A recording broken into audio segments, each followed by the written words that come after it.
대면 조사하자니까 그렇게 버티더니 박영수를 특검으로 지명하고 박영수가 특검하는 거는 냉큼 나가겠다라고 지금 입장을 전했대요. 예. 지금 이제 막 올라온 뉴스예요. 네. 어이가 없지요? 네. 그리고 지금 새누리 비상대책위원 놈들이 4월 달에 물러난다는 걸 약속하면 비상시국회의를 해체하겠다. 예. 지금 4월에 물러난다는 걸 약속하면 비상시국회의를 해체하겠다라고 지금 황영철 입에서 나왔대. 그러니까 이제 그 12월 2일 날 탄핵은 물 건너가는 거야. 12월 2일 날 탄핵에 새누리당이 협조하지 않겠다는 거예요. 예. 12월 2일 탄핵안에 협조하지 않겠다는 거야. 네. 이게 이제 새누리당으로 쳐들어가야 될 상황이죠. 예. 지금 새누리당 국회의원들을 전부 다 국민들이 혼을 내줘야 되는데 어떤 방법이 있을까요? 예. 이제까지 이제 처음부터 탄핵안은 누가 얘기했어? 처음에 탄핵하자고 그런 놈들이 누구야? 저것들 아니야. 비상시국회의인지 뭔지 저것들이 탄핵해야 된다고 주동했던 놈들이야. 그러더니만 야당에서 탄핵이라는 게 쉬운 문제가 아니다 그러면서 신중하자. 그런데 왜 야당은 탄핵을 진행하지 않냐고 개지랄 떨어가지고 야당에서 좋다 12월 2일 날 탄핵하겠다. 그랬더니 이 새끼들이 지금 확 발을 빼는 거야. 확 발을 빼면서 지금 4월 달에 박근혜가 하야하겠다고 그러면 저기 비상시국회의 해체하겠다. 이런 썩을 놈들을 봤나? 이거는 이번 촛불에서는 새누리당 국회의원들 전원 사퇴. 박근혜 퇴진, 새누리 국회의원 전원 사퇴. 이거 새누리당 국회의원들 이거는 정말 방을 빼야 돼. 방 빼고 얘네들은 전부 다 국민 세금으로 돈 못 주게 해야 돼.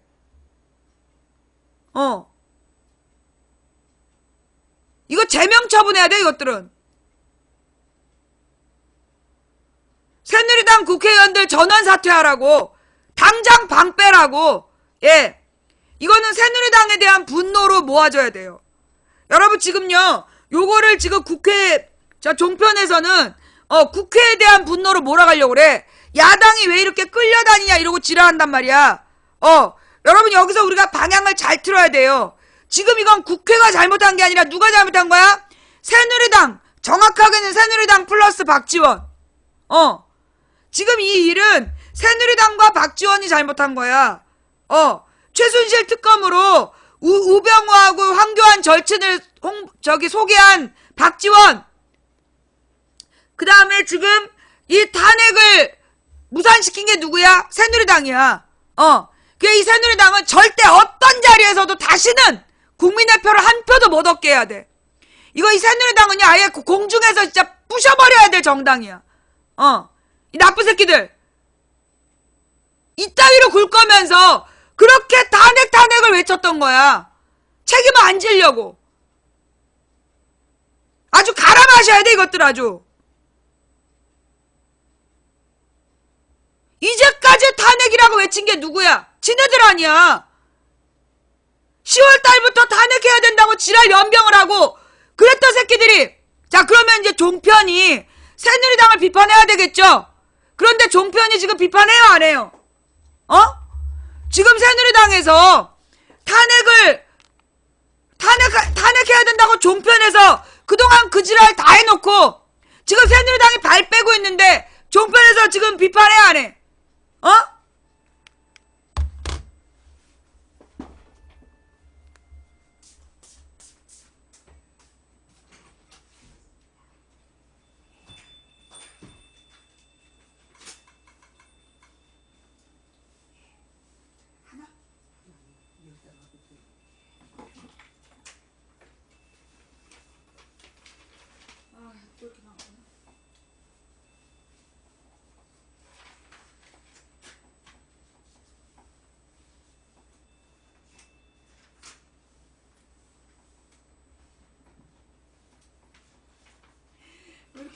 아.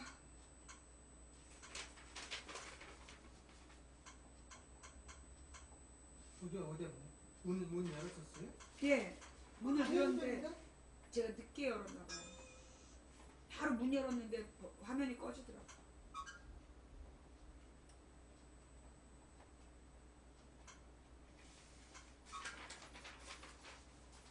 바로 열었으면 여기까지 떠오를 필요가 없죠. 아니 일단 그럴 때는 보통 화수목금은 그냥 올라오세요. 네? 밑에서 누르지 말고 일단 올라오세요. 화수목금은 거의 집에 있으니까.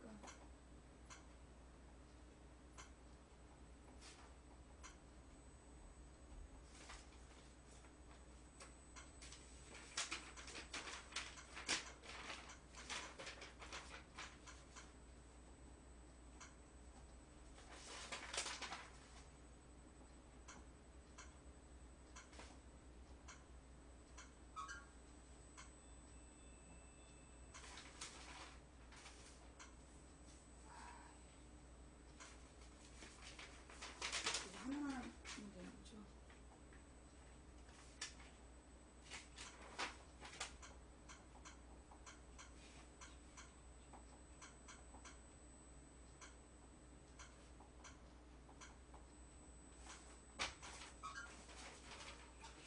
고맙습니다. 수고하세요.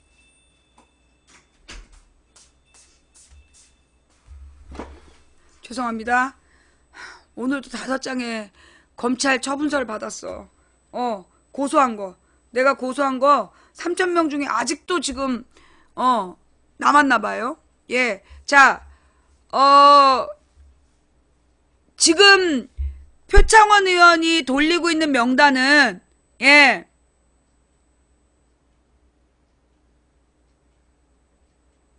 예. 그 표창원 의원이 돌리고 있는 명단은 저기에요. 아직은 결정된 명단이라고 볼 수 없어. 그러니까 이제 탄핵안을 찬성하는 서명을 돌렸는데 그때 반대했던 명단이 16명이고 그리고 지금 12월 2일 날 탄핵안을 올리는 거에 대한 200명의 서명이 안 찬 거죠. 그죠? 원래 이제 그 탄핵 절차가 국회의원 과반수가 탄핵안을 내자고 하는 거는 과반수면 돼. 그래서 과반수가 탄핵안에 찬성을 하면, 탄핵안을 상정하는 거에 찬성하면 탄핵안을 본회의에 상정하고 국회의원 3분의 2가 찬성을 해야 그 탄핵안이 통과가 된단 말이야. 근데 지금 과반수, 즉 170명이 서명을 해서 탄핵안을 올리기로 한 거죠. 그죠? 근데 지금 이제 12월 2일 날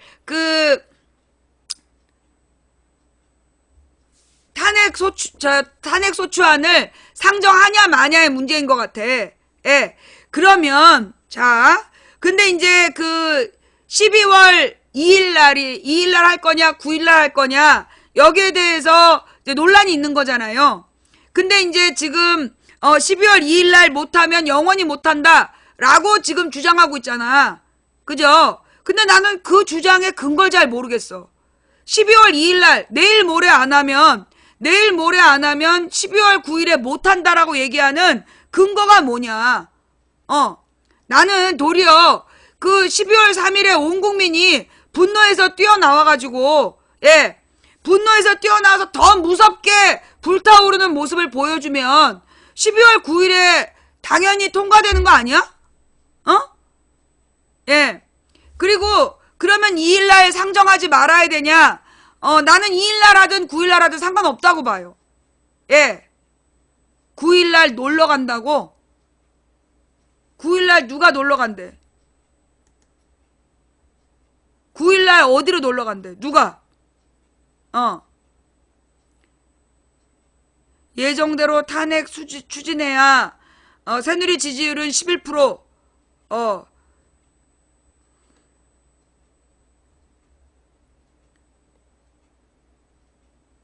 누가 9일날 놀러 간다는 얘기가 나와요? 어디서 누가 놀러 간대? 2일은 예산안 편성하는 날이라서 국회의원들이 필수 참석하는 날이고 9일날은 국회의원들이 다 안 나올 수 있다. 예산안을 그러니까 새누리당이 예산안 통과시키려고 2일날은 다 올 거다. 근데 9일날은 정기국회 마감하는 날이라서 안 올 수 있다. 그래서 9일날 못하고 2일날 해야 된다.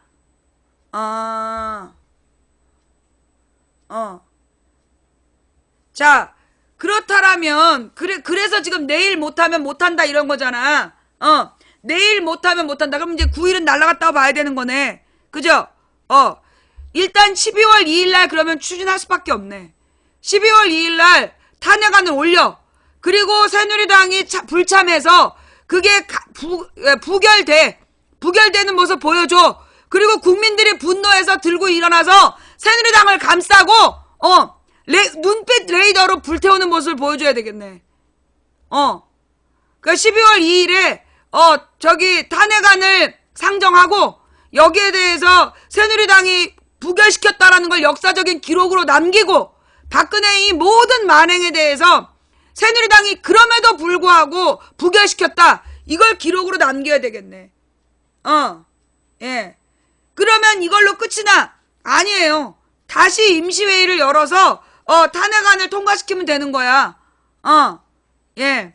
좌우지간 나는 어차피 지금 우리가 여러분 봐봐요. 이 과정. 야당이 지금 탄핵안을 여기서 포기하는 것도 말이 안 돼. 이미 야당이 이럴까봐 새누리당이 변절할까봐 탄핵을 안 하려고 했잖아. 그런데 종편과 새누리당이 먼저 지랄 연병을 하면서 탄핵하자 그래놓고 야삼당이 똘똘 뭉쳐갖고 그래. 그러면 탄핵해야지. 그리고 탄핵 일정을 가니까 이제 와서 배신하고 지랄하는 거 아니야. 그러면 여기서 새누리당이 안 끼워주니까 우리가 포기해야 된다. 난 아니라고 봐. 야당 170석이라도 이 탄핵안을 통과시키고 탄핵안을 올리고 그래서 새누리당이 부결시켰다는 걸 역사적 기록으로 남겨야 된다고 봐. 그래서 새누리당이 박근혜와 공범이라는 걸 역사적 기록으로 남겨야 된다.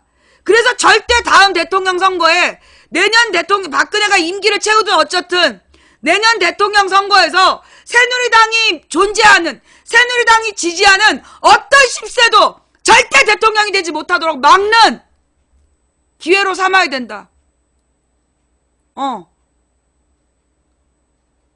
전 그렇게 생각해요. 우리가 탄핵안을 통과시키지 못한다고 그래서, 우린 지는 게 아니라고 봐. 도리어 야당에서 올리는 거야. 그리고 새누리당이 부결시켰다는 걸 역사적 기록으로 남기는 거야. 그래서 다음 대선에서 기필코 이명박 아바타 새누리당이 한 끗이라도 손끝이라도 닿은 후보는 절대 대통령 후보로 나올 수 없도록 온 국민이 지켜봐야 된다. 어차피 우리 이거 1년 갈 거라고 생각했잖아. 박근혜가 안 물러나고 버틸 거 우리 뻔히 알았잖아. 막말로 헌재에서 6개월 끌고 그 다음에 그 6개월 지나가지고 탄핵이 결정된 다음에도 2달 끌고 그럼 8개월이야. 그럼 지금 탄핵안이 상정된다고 할지라도 그 탄핵소추가 심사를 할 거냐 말 거냐부터 탄핵안을 우리가 가결시켜서 헌재로 돌려도 헌재에서 이걸 통과시킨다라는 보장이 없었잖아. 그죠? 그래서 나는 이번에 새누리당이 부결시켰다라는 것을 역사적인 기록으로 남길 필요가 있다고 봐. 역사적 기록으로 남겨놓고 그리고 내년 대선으로 복수하자. 내년 대선으로 복수하고 어떤 재보선이든 새누리당에 손길만 스쳤든 거기에 이름 한 줄만 올렸었던 인간이 나오면 절대로 당선시키지 않는 그런 국민의 모습을 보여주는 게 나는 진정한 승리라고 봐.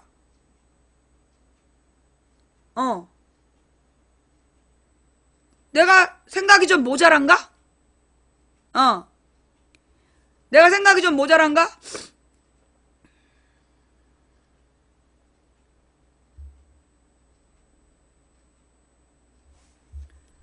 망치 부인의 생각이 옳은 거예요? 아니면 좀 부족한 거예요? 어차피 야당만 가지고는 탄핵 못 시키는 거였어. 근데 지들이 탄핵하자고 먼저 설레발치더니 이 썩을 놈들이 발 빼고 있는 거 아니야. 그러면 이미 가동됐는데 멈추면 안 돼. 이 탄핵안에 야당 의원 누구누구가 찬성했는지를 역사적 기록으로 남겨야 돼. 그리고 새누리당이 부결시켰다는 걸 역사적 기록으로 남기고, 박근혜의 모든 만행에 대해서 새누리당이 끝까지 감쌌다는 걸 기록으로 남겨서 새누리당 국회의원들의 삼족을 멸해야 돼.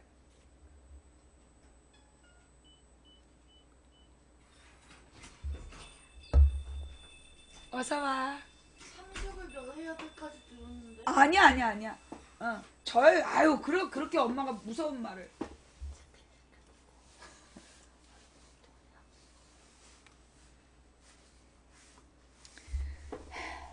그래. 이럴 때 치킨을 많이 먹어야 돼.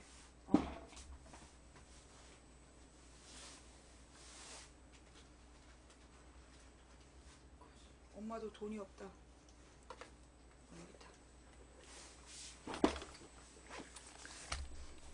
우주의 중심께서 오셨기 때문에. 얼마죠? 2만원? 네. 자.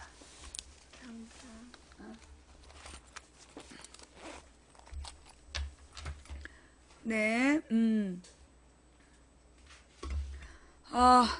네. 자, 우리가 아까 무슨 얘기까지 했죠? 네. 어쨌거나, 그 다음에 이제 지금 또 다른 속보인데, 팥집밥님 그거요. 어디 단독이에요? 뭐 좀 약간 출처가 애매하니까 넘어가죠. 그 뉴스는 출처가 애매하니까 넘어가고, 상황 봐서, 다음에 어떤 상황이 벌어지는지, 예, 보는 걸로 하고, 자, 오늘 망치 부인에게 질문 있습니까? 예. 자, 뷰스앤뉴스 이거 꼭 다뤄야 된다.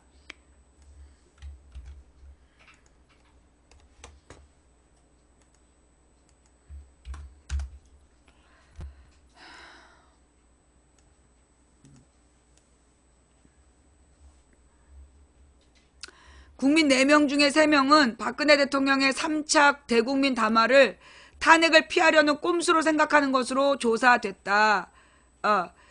30일 여론조사기관 리서치뷰에 따르면 박 대통령이 자신의 임기 단축을 포함한 진퇴 문제를 국회 결정에 따르겠다고 제안한 데 대해 74.2%는 탄핵을 피하려는 정치적인 꼼수라고 답했다. 퇴진 요구에 충실히 화답할 것이란 응답은 18.7%에 그쳤고 무응답이 7.1%다. 박 대통령이 국가를 위한 공적인 사업이라고 믿고 추진했던 일들이었고 그 과정에서 어떠한 개인적인 이익도 취하지 않았다고 주장한 데 대해서 74.9%는 공감하지 않는다고 일축했다. 공감한다는 18%였고 무응답이 7.2%였다.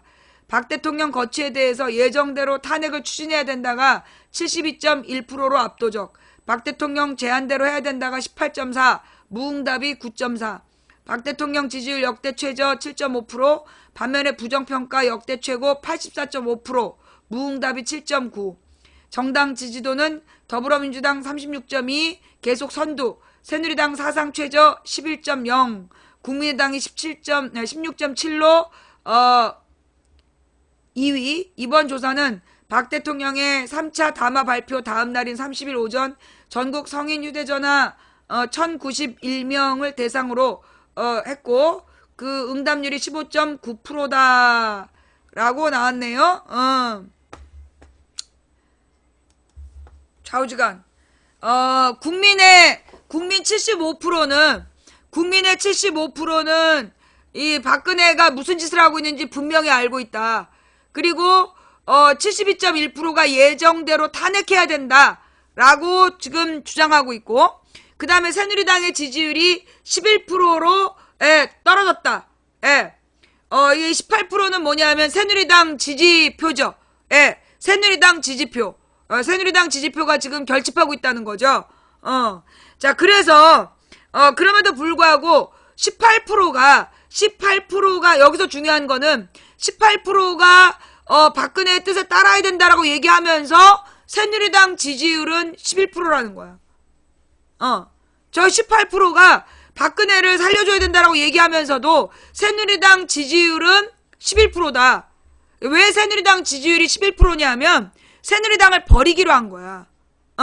새누리당을 버리기로 했기 때문에 그래서 11%가 나오는 거야. 예. 그리고 지금 그 18% 중에 7%는 국민의당으로 들어가 있는 거죠. 예. 국민의당으로 이제 7%가 들어가 있는 거야. 그래서 이제 국민의당 사람들이 그러니까 새누리당 지지자들이 국민의당으로 이동한 경우도 좀 있어요. 예. 근데 새누리당을 지지했다가 국민의당으로 국민의당 쪽으로 넘어간 거는 뭐 한 10% 정도 이내인 것 같고, 그리고 도리어 더민주로 넘어온 사람들이 더 많아. 2배 정도가 더민주 지지자로 바꿨어. 그러니까 새누리당에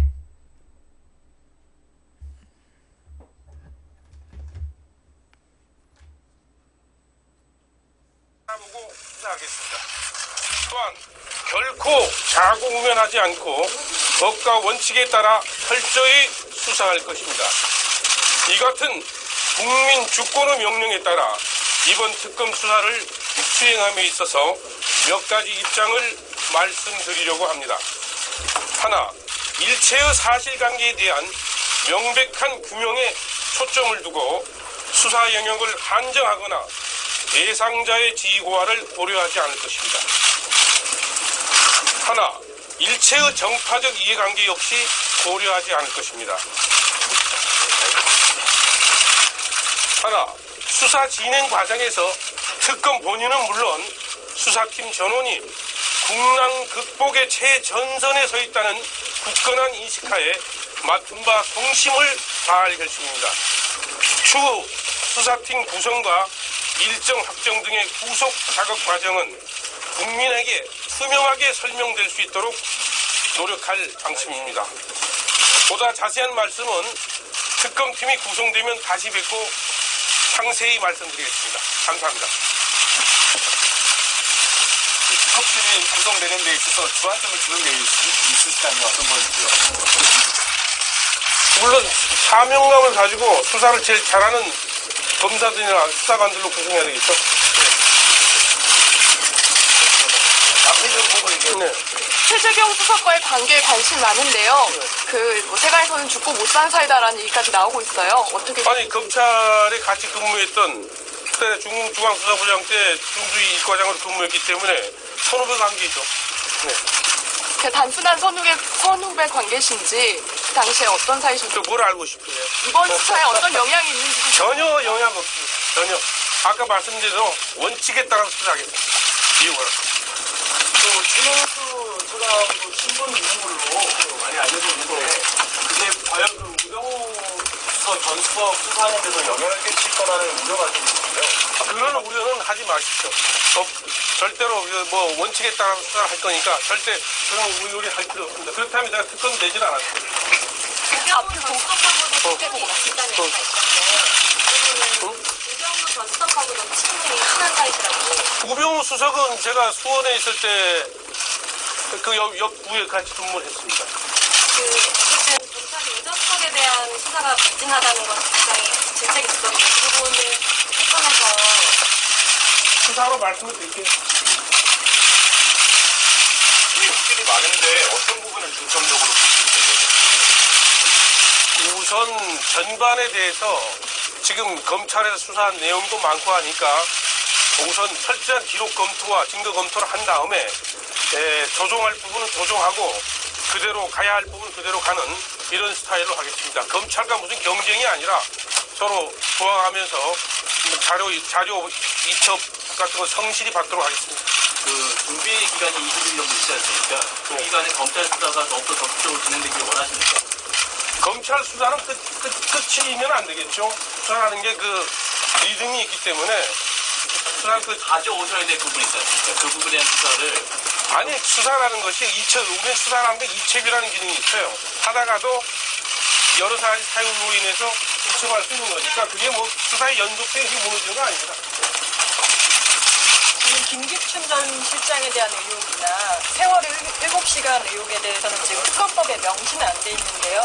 그 인지 과정에서 이제 뭐 인지를 하시면 수사하게 돼 있으신가요? 제가 아까 말씀드렸잖아요. 수사. 제가 지휘고하를 막론하고 수사하겠습니다. 특검 당선은 혹시 예상하십니까? 그것 좀 구해주세요. 지금 지금 이 20일 기간이 길지가 않습니다. 지금 우선 수사 인력, 우선 뭐 특검보, 일단 또 청와대 선임 요청해야지요. 특별 수사관들 뽑아야지요. 또 파견 검사들 또 차출해야지 하려면은 시간이 아주 필요한데 제일 문제가 지금 사무실 같아요. 여기까지 하나만 그 더 특검에 요구되는 것이요. 그 검찰 수사의 대화기냐 아니라 어쨌든 검찰이 소극적으로 판단했거나 경찰청 부분에 대한 어떤 기대치를 먹게 하려는 것인데 좀 기존 검찰 발표나 언론 보도를 보시고 이 부분은 좀 더 좀 재정을 줘야겠다라고 생각합니다. 예, 오늘 박근혜 대통령 임명한 특별검사 박영수 특별검사의 기자회견 내용을 잠깐 보셨습니다.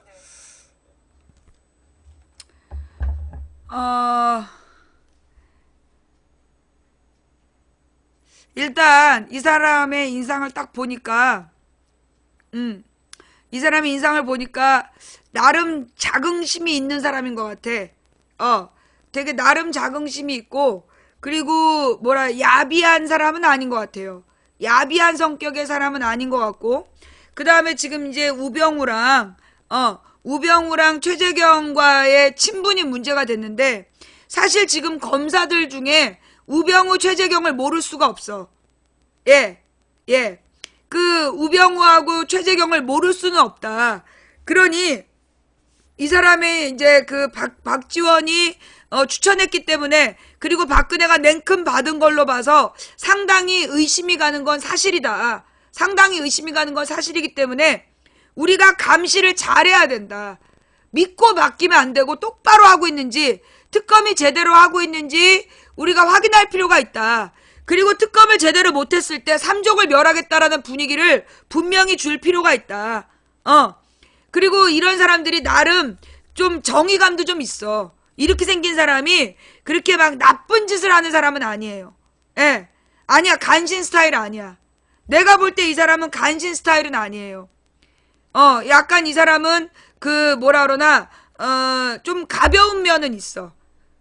나름 정의감이 있는데 좀 가벼운 면이 있고, 그리고 결정적일 때 약할 수 있어. 이런 사람이 아주 결정적일 순간에 약할 수는 있지만, 뭔가 이렇게 술을 많이 두는, 이렇게 뱃속에 그 능구렁이가 가득 들어있는 그런 스타일은 아니야. 내가 볼 땐. 예.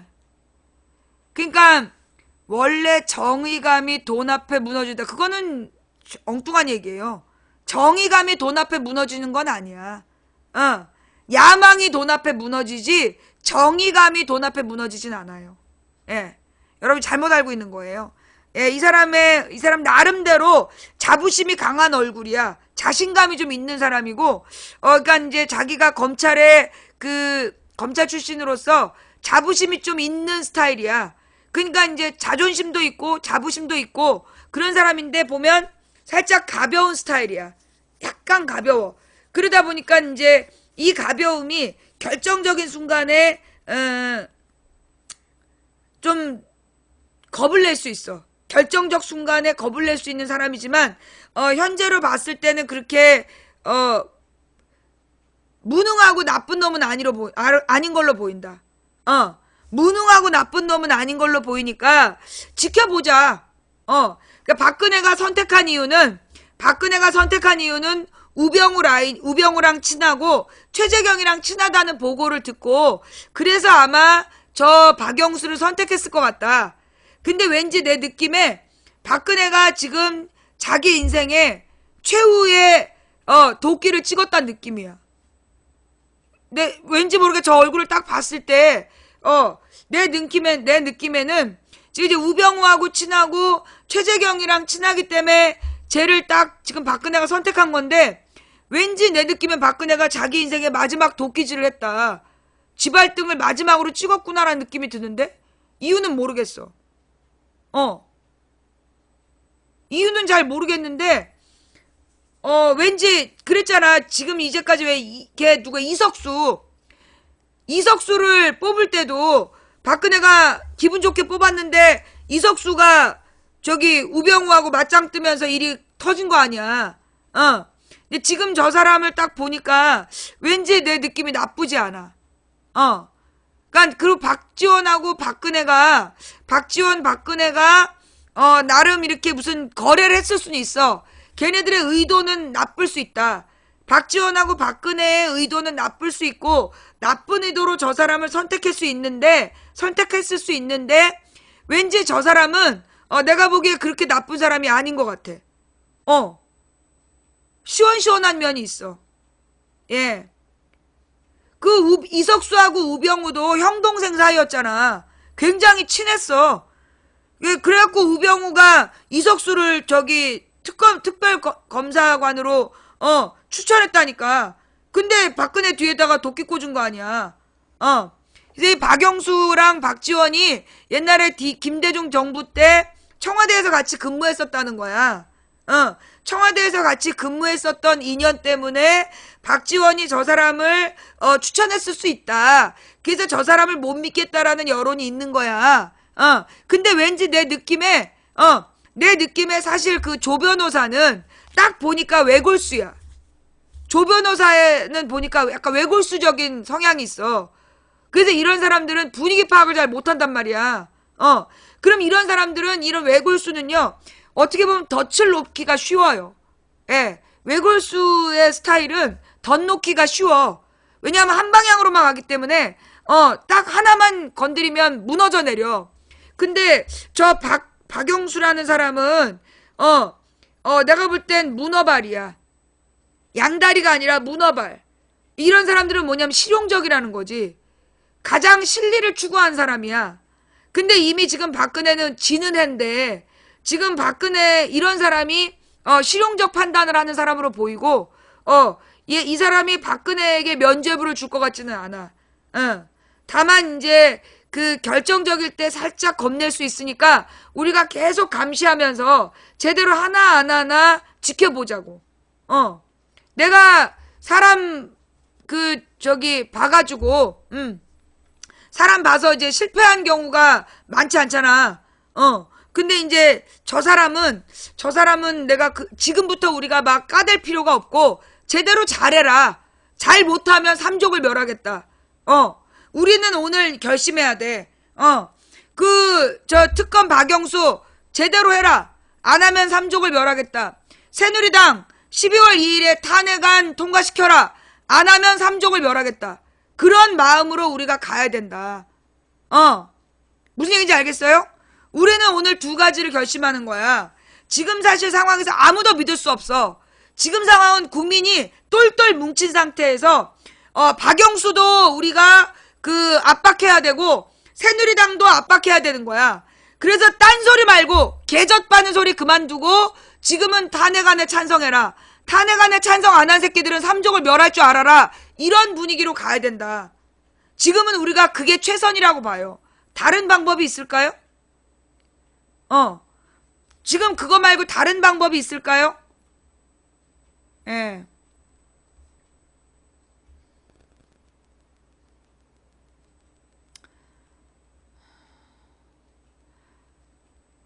지금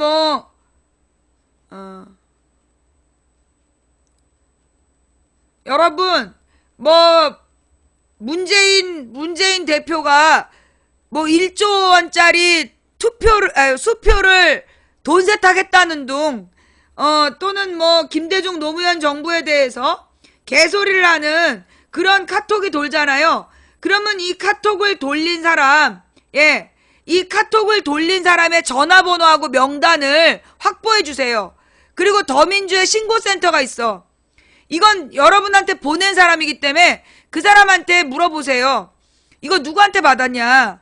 내가 지금 이거 신고해야 되는데 당신 이름을 댈까? 당신한테 보낸 전화번호하고 이름을 댈래? 그래서 이 카톡을 돌린 사람들의 전화번호하고 명단을 확보해서 더민주 신고센터로 보내야 돼요. 지금 뭐 추미애하고 문재인이 LCT 관련해서 관련이 있다. 이거 명백한 허위사실이고 더불어민주당 안에 신고센터가 만들어졌어요. 그래서 이 허위 카톡을 보내는 사람의 전화번호하고 성명 알잖아. 여러분 카톡으로 전화하는 사람은 전화번호하고 카톡이 있잖아. 그 사람들을 더민주 신고센터에 신고하세요. 그 카톡 내용하고 같이. 예. 그래서 얘네들 전부 다 고소해야 돼. 예. 고소장 받게 해야 정신 차려. 일단 근데 알려주세요. 내가 이 내용 고소해도 되죠? 이거 더불어민주당에 신고하겠다. 당신이 이러이러한 문자 보냈다라고 내가 신고할 건데 당신이 책임지겠느냐? 당신한테 이거 보낸 사람 전화번호 될래? 그래서 그 전화번호하고 명단을 확보해서 더민주에 신고해야 된다. 왜냐하면 이게 사람 이름하고 전화번호가 있으면 고소가 가능해요. 이게 이제까지 카톡이 말이에요. 이 카톡이 그러니까 이제 가령 인터넷의 악플은 가짜 메일 계정으로 만들 수가 있어. 근데 카톡은 자기 전화번호도 있고 이름도 있잖아. 그죠? 카톡은 전화번호도 있고 이름도 있기 때문에 보통은 아는 사람이 보내는 거잖아. 그러니까 이름하고 전화번호를 확보해서 더불어민주당으로 신고하세요. 그래서 이 네트워크를 끊어야 돼. 이 네트워크를 끊어야 된다. 이 대형 교회에서 뿌리면은 그 대형 교회에 뿌린 놈들의 전화번호하고 이름을 신고하세요. 그래서 이걸 허위사실 유포죄로 이거는 빨간 줄을 좀 가게 해야 돼. 그래야 정신들 차려. 그 다음 여러분, LCT 문제. LCT에 대해서 성역 없이 수사하라고 박근혜가 그랬어. 그래서 누가 걸려들었어? 현기환. 박근혜 홍보수석. 박근혜 무슨 청와대에 일했던 박근혜 오르팔 현기환이 뜬 거야. 그래서 지금 현기환이 오늘 검찰 출석했어. 피의자 신분으로. 그래서 이게 문재인하고 아무 관계 없다니까? 왜냐하면 이 LCT가 이명박 때 계획된 거라서 더민주 의원들에게는 뇌물 줄 필요가 없었던 거야. 얘네가 될 가능성이 없었기 때문에 현기환이라는 정무수석 얘가 지금 피의자 신분으로 지금 검찰 출석했어요. 그러니까 이게 무슨 성역 없이 수사하라 그래서 무슨 더민주에 관계 있는 것처럼 뿌렸는데 진범은 친박이었다니까. 진범은 친박이었어요. 그러니까 이게 막 문재인이랑 연결해갖고 거짓말하지 말라고 그래. 그래서 지금 이 카톡 보낸 사람들 지금 막 저한테 이런 게 돌고 있어요. 보낸 사람 전화번호하고 이름 대세요.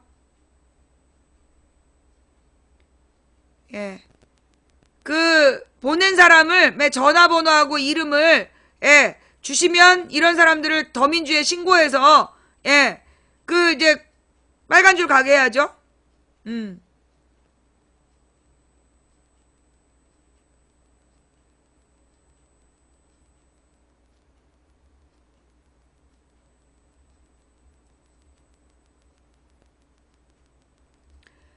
그 다음에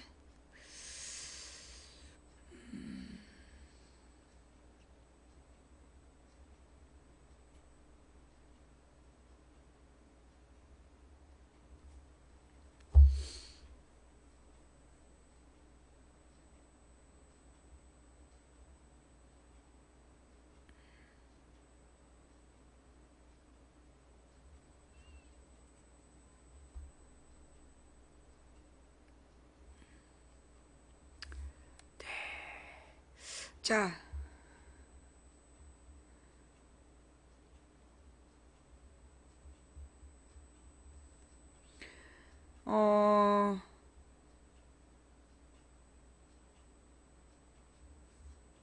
지금 들어온 문자들을 보고 있는데 이재명 형이 박사모 성남 지부장이 됐다. 이게 계속 이슈가 되고 있나요?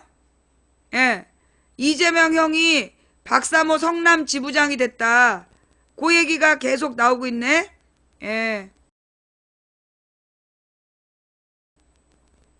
그 다음에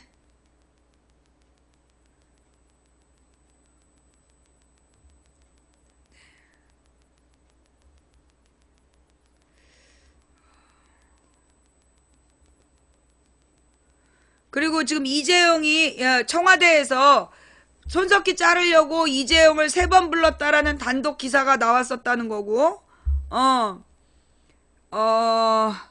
뭐,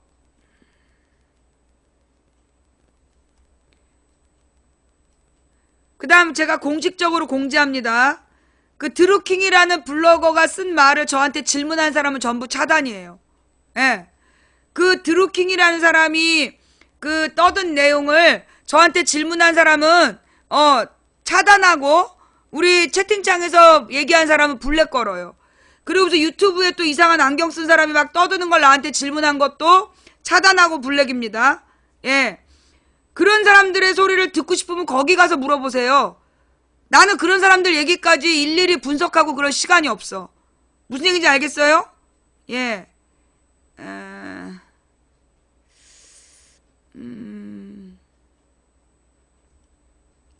그 다음에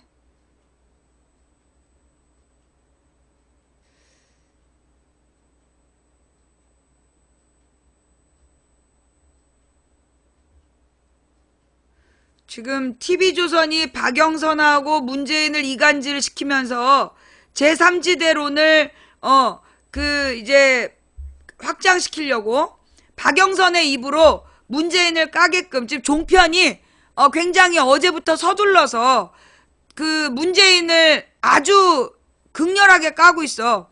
왜냐면 만약에 조기 대선을 치르게 되면 현재로서는 문재인이 가장 지지율이 높기 때문에 예. 그래서 문재인을 엄청 까대고 있는 중이에요. 예. 생방송 중에 강퇴된 사람은 다시 못 들어옵니다. 예. 그 손석희 밴드가 만들어졌는데요. 제가 볼 때 이거 좀 수상해요. 예. 손석희 밴드 만든 사람들이 누군지 수상해. 요거 내가 볼 때는 손석희의 뜻과 무관하게, 예. 손석희의 뜻과 무관하게 그 JTBC 시청자들을 낚으려고 만든 것 같아요. 예. 손석희 밴드는 저는 믿지 않습니다. 거기서 나온 말들 신뢰하지 마세요. 거기 그 밴드에서 초청해도 감시하는 용이면 몰라도 그 말 거기서 나온 거 절대 믿지 마세요. 예. 예. 절대로 거기 들어가서 믿지 마시고,